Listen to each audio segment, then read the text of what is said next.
High, welcome back to my channel and welcome back to a new video. আগের ভিডিওতে দেখিয়েছিলাম বোনের 9 মাসের স্বাদের অনুষ্ঠানে আমরা কত আনন্দ করেছি। আর আজকের ভিডিওতে দেখাবো সেদিন মেনুতে কী ছিল।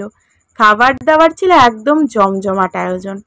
প্রথমেই দিয়ে দিয়েছিল লেবু স্যালাড, তারপর ফ্রায়েড রাইস, আর তার সাথে ছিল পাবদা মাছ। আমি মাছ খেতে বরাবরই একটু কম পছন্দ করি, সেই জন্য অনুষ্ঠান বাড়িতে মাছ খাওয়াটা আমার একটু অসুবিধে হয়, তাই অর্ধেকটা মাছ জাতামাতা করে খাওয়ার পর আমি সেটা মাকে দিয়ে দিয়েছিলাম। তারপরে দিয়ে দিয়েছিল গরম গরম সাদা ভাত, তার সাথে লাল শাক। যে কোনো স্বাদের অনুষ্ঠানে এই শাকটা কিন্তু মাস্ট।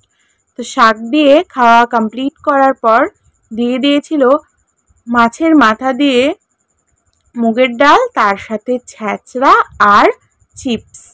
আর এই মাছের মাথা দিয়ে মুগের ডালের সাথে ছ্যাঁচড়া চিপসের কম্বিনেশনটা আমার অসম্ভব ভালো লাগে। আর এই তিনটে জিনিস যদি একসাথে থাকে তাহলে তো আমি একদম তৃপ্তি করে খাই।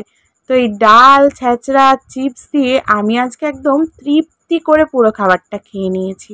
এই দিনের ভ্লগটা কিন্তু অলরেডি আপলোড হয়ে গেছে, আমি কিন্তু নিচে অ্যাড করে দিলাম, তোমরা অবশ্যই ভিডিওটা দেখে নিও। তারপরেই দিয়ে দিয়েছিল কাতলা মাছের কালিয়া। আর এই মাছটা হচ্ছে আমার সব থেকে ফেভারিট। তো কাতলা মাছ হলে আমার আর কোনো কথা হবে না। এই মাছটা আমি নিজে নিজে পুরোটাই খেয়েছি, আর রান্নাটা মোটামুটি আমার ভালোই লেগেছিল। এই দিয়ে খাওয়া কমপ্লিট করতেই দিয়ে দিয়েছিল আমের চাটনি, রসগোল্লা, তার সাথে কালাকাঁদ। আমের চাটনিটাও আমার ভীষণ ভালো লেগেছে, কারণ খাওয়ার শেষে অনুষ্ঠান বাড়ির চাটনি না হলে আমার তো জমে না।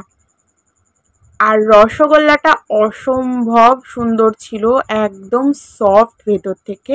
কালাকাঁদটাও ছিল একদমই ফ্রেশ। সব কিছু খাওয়া কমপ্লিট হতে একদম শেষ পাতে দিয়েছিল ছানার পায়েস। এটা আমি প্রথমবার আজকে ট্রাই করলাম, আর আমার তো পার্সোনালি খুবই ভালো লেগেছে। এক কথায় সব মিলিয়ে আজকে আমি দারুণ খেয়েছি। আজকের এই ভিডিওটা এখানেই শেষ করছি। আমি হজমলাকে হজম করি, আর তোমরা আমার চ্যানেলটাকে সাবস্ক্রাইব করো। টাটা।